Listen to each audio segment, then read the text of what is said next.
Good morning everyone. जैसा कि आप जानते हैं लास्ट वीडियो में हमने क्वेश्चन नंबर 1 किया था, अब हम करते हैं क्वेश्चन नंबर 2। उसके कुछ पार्ट्स है जो सिंपली हो रहे हैं उसको मैं कर रहा हूँ। उसके 3 पार्ट जो है मैं नेक्स्ट वीडियो में कराऊंगा, ठीक है। पहले जो सिंपली हो रहे हैं उनको मैं आपको इस वीडियो में करवा रहा हूँ।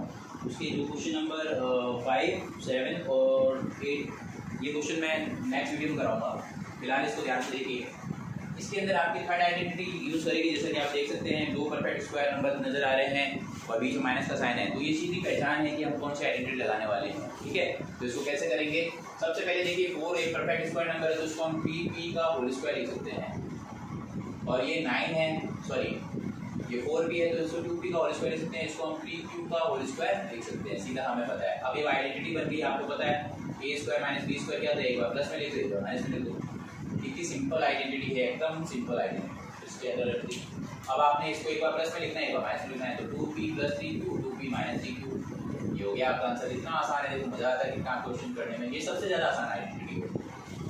अब कभी भी अगर आपके पास ऐसी कोई सिचुएशन आती है, अगर कोई कॉमन आता है तो कोई कॉमन जरूर लेना। इन दोनों में कोई कॉमन आ रहा है तो देख लो, मैं बिल्कुल भी कॉमन नहीं आ सकता, आ रहा है। देखिए अगर कॉमन आता है तो सबसे पहले ध्यान से यही है कि कॉमन जरूर लें।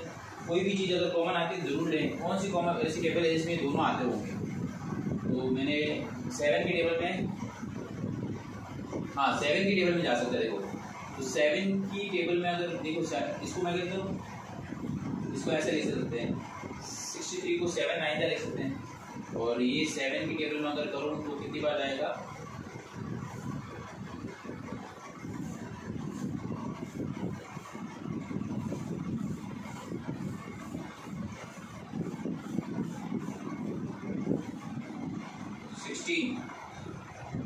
सिक्सटीन 7 जा भी तो होता है। तो सबसे पहले मैंने ये लिया। अगर कॉमन आता है तो सबसे पहले, क्योंकि परफेक्ट स्क्वायर नंबर नहीं है तो सीधा तो हो नहीं सकता, तो इन दोनों में से कुछ कॉमन आ रहा है वो कॉमन ले लो। कॉमन क्या है, देखो 7 दोनों के पास आ रहा है तो 7 सबसे पहले कॉमन ले लिया। फिर आपके पास क्या बचा, 9a स्क्वायर - 16b स्क्वायर बचा। अब देखिए ध्यान से, दो परफेक्ट स्क्वायर के बीच में माइनस का साइन। तो अब हम वापस पहले जैसे काम करेंगे।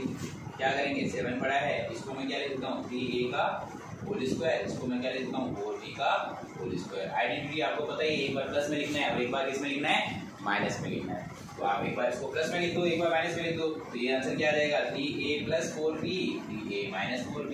इतना आसान है, सिंपल है एकदम, ठीक है। मेन चीज क्या है, कॉमन लेगा कि कौन सी टेबल में दोनों आते हो। तो फिर उसके बाद में परफेक्ट स्क्वायर के बीच में माइनस का साइन, यहाँ पर परफेक्ट स्क्वायर के बीच में माइनस का साइन तो सीधा लगा दो। 7x का होल स्क्वायर, ये क्या है 6 का होल स्क्वायर, तो इसको एक बार प्लस में लिख दो एक बार माइनस में लिख दो, सीधा हो गया। कोई दिक्कत ही नहीं है, आइडेंटिटी पता होनी चाहिए बस। अगर आइडेंटिटी मालूम है तो सब कुछ मालूम है। अब देखिए 16 है 144 है, ऐसी कौन सी टेबल है जिसमें 16 भी आता है 144 भी आता है। 16 खुद है भाई, 16 की खुद की टेबल में आता है, तो 16 1 + 16 होता है। ये हो गया x की पावर 5, यहाँ पर 16 1 लिखने की जरूरत नहीं, 16 खुद ही है, ठीक है। यहाँ पर क्या है 16 की टेबल का 9 जा होता है ये।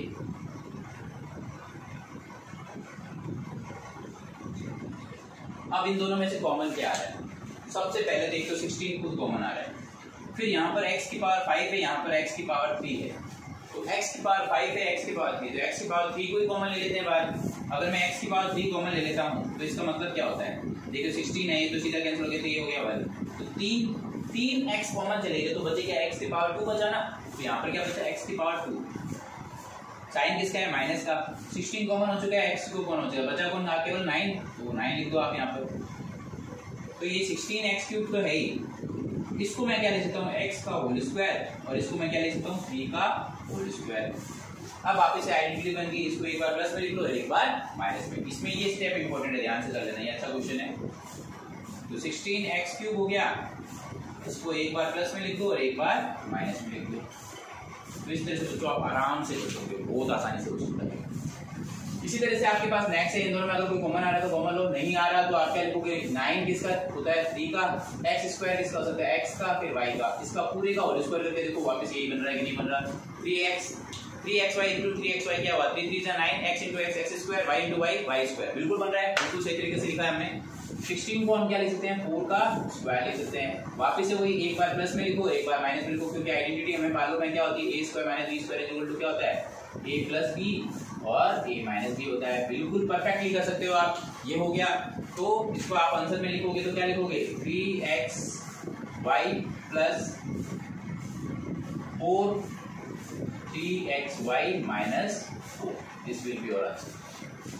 बिल्कुल आइडेंटिटी लगानी आनी चाहिए इसको, ठीक है। इसके 3 क्वेश्चन जो है हम नेक्स्ट वीडियो में करेंगे, फिर आगे के क्वेश्चंस करेंगे, ठीक है। जब तक के लिए इसकी अच्छे से प्रैक्टिस करें। ओके बच्चों, ऑल द बेस्ट, मिलते हैं नेक्स्ट वीडियो में। जब तक के लिए बाय।